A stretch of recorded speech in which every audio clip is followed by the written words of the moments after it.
Hello guys, ഞാനിപ്പോൾ എവിടെ എത്തിയിരിക്കുന്ന അറിയോ? നമ്മുടെ താമരശ്ശേരി രൂപതയിലെ മേഖലാ നേതാക്കന്മാരുടെ ക്യാമ്പാണ് ലീഡ് 5 നമ്മുടെ മേഖലയിൽ നിന്ന് എല്ലാവരും എത്തിയിട്ടുണ്ട്. അൽഫോൺസ് എത്തിയിട്ടുണ്ട്. അൽഫോൺസ് നമ്മളെ എവിടേക്കൊക്കെ നമ്മുടെ സ്ഥലം കാണിക്കാൻ കൊണ്ടു. ഫസ്റ്റ് തന്നെ കണ്ട ക്യാമ്പ് നടക്കുന്ന അവിടെ ഒരു പട്ടിക്കുട്ടി ഉണ്ടായിരുന്നു. ആ പട്ടിക്കുട്ടിനെ നോക്കിയിരുന്നു. കുറെ നാൾക്ക് ശേഷം ഒത്തിരി പേരെ കണ്ടതിന് ഹാപ്പിനെസ് ആണെന്ന് തോന്നുന്നു നമ്മുടെ പട്ടിക്കുട്ടിക്ക്.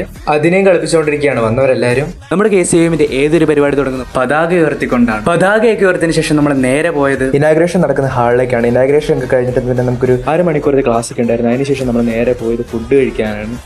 ഫുഡ് കഴിച്ചതിന് ശേഷം എല്ലാവരും കൂടെ ഹാളിലേക്ക് പോയി. എല്ലാ മേഖലയിലുള്ളവരെ 5 ടീമായിട്ടിട്ടുണ്ടായിരുന്നു. പിന്നെ ഫുൾ ടീം സ്പിരിറ്റോടെ എല്ലാവരും ഭയങ്കര മത്സരമായിരുന്നു. അടിപൊളി ഗെയിംസ് ആയിരുന്നു അവർ സെറ്റ് ചെയ്തിട്ടുണ്ടായിരുന്നു. ക്യാമ്പിന്റെ മെയിൻ തീം ഗ്രോത്ത് ആയിരുന്നു. ഈ ഗ്രോത്തിന്റെ ഓരോ ലെറ്റേഴ്സും വെച്ചിട്ട് ഗെയിംസും സെഷൻസും പൊക്കോണ്ടിരുന്നത്. നല്ല ലീഡർഷിപ്പ് ക്വാളിറ്റി ഒക്കെ ഇമ്പ്രൂവ് ചെയ്യാൻ പറ്റുന്ന അടിപൊളി ഗെയിംസ് ആയിരുന്നു നമുക്ക് തന്നിട്ടുണ്ടായിരുന്നു. ഇടയ്ക്ക് വരുന്ന ക്ലാസ്സും നമ്മൾ ഒട്ടും തന്നെ ബോറടിപ്പിച്ചിട്ടില്ല. അടിപൊളി ക്ലാസ് ആയിരുന്നു. നമുക്ക് വേണ്ട കാര്യങ്ങൾ മാത്രം അവർ പറഞ്ഞു തന്നിട്ടുണ്ടായിരുന്നു. ഈ ക്യാമ്പിലൂടെ എല്ലാവരുമായിട്ട് ഇന്ററാക്ട് ചെയ്യാൻ അതുപോലെ തന്നെ സ്കില്ലൊക്കെ ഡെവലപ്പ് ചെയ്യാൻ പറ്റിയ ബെസ്റ്റ് ഓപ്പർച്യൂണിറ്റിയാണ് നമുക്ക് കിട്ടിയിട്ടുണ്ടായിരുന്നത്. ക്ലാസ്സും സെഷൻസുമായിട്ട് 2 ദിവസം പോയത് തന്നെ അറിഞ്ഞിട്ടില്ല. അപ്പം ഇത്രയേ ഉള്ളൂ. Bye bye.